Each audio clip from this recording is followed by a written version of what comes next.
For as long as I can remember, I have been fascinated with the United States Navy, from Annapolis to the ships to the men who commanded them, but one story in particular has always stood out to me above the rest.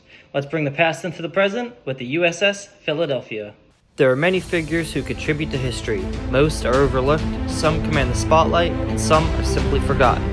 American history is no exception, with heroes, traitors, villains, and simply those who were in the right spot at the right time. But all these figures, good or bad, would contribute to this story, our story. This is Forgotten Figures.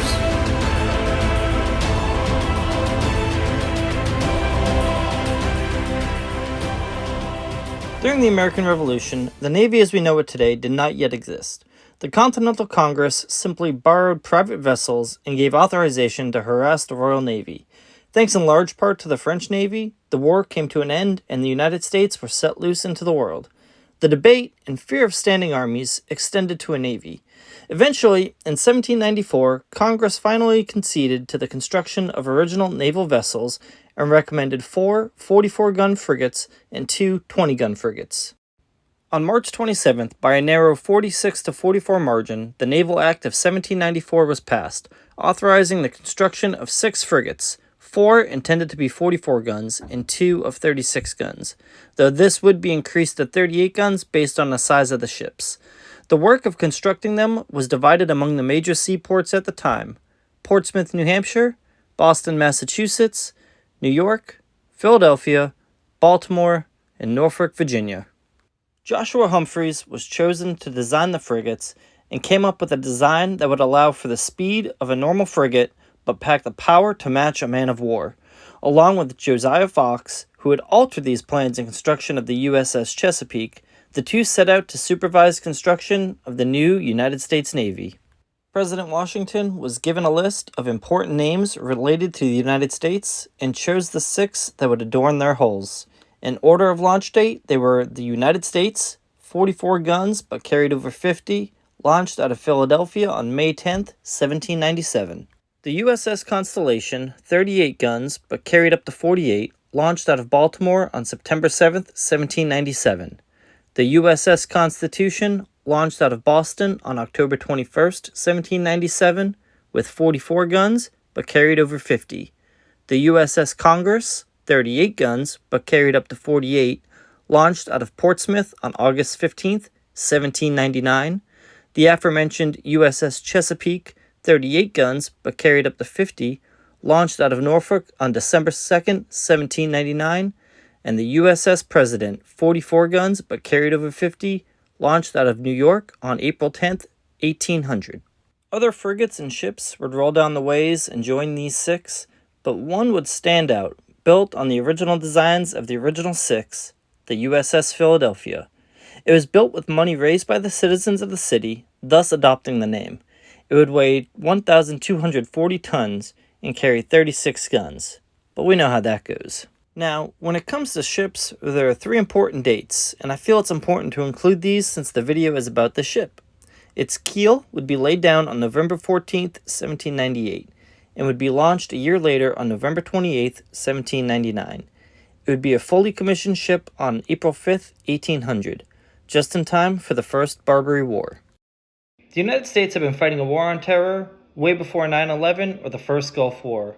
The Barbary States were a collective group of nations that ruled the Mediterranean waters and demanded a yearly tribute from the major European powers in exchange for being left alone by pirates. These nations were Algiers, Morocco, Tunis, and Tripoli. The decision would be made to stop these tribute payments, thus beginning a war. President Jefferson, despite his opposition of paying for an expensive navy, sent a squadron to the Mediterranean to protect merchant ships. The Philadelphia was a part of this squadron, which had managed to preserve peace without the loss of life or ship for almost 3 years. That is until October 31st, 1803. The Philadelphia was giving chase to a Napoleon ketch and was lured into the harbor. Maps were not accurate, and of course, with no radar, the big ship caught on a reef and stalled. In mariner terms, the ship had gone aground.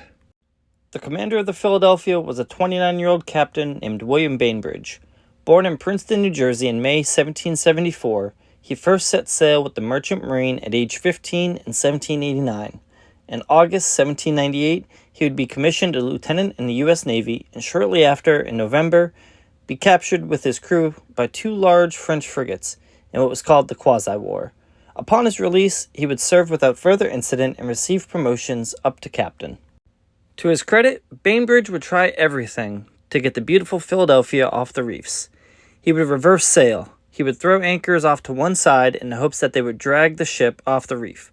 Eventually, they began tossing cannon and casks overboard in an attempt to raise her off by being lighter, and finally, they cut the heavy foremast as a last-ditch effort. With no hope of freeing the ship, the next logical move was to prevent her from being used by the enemy.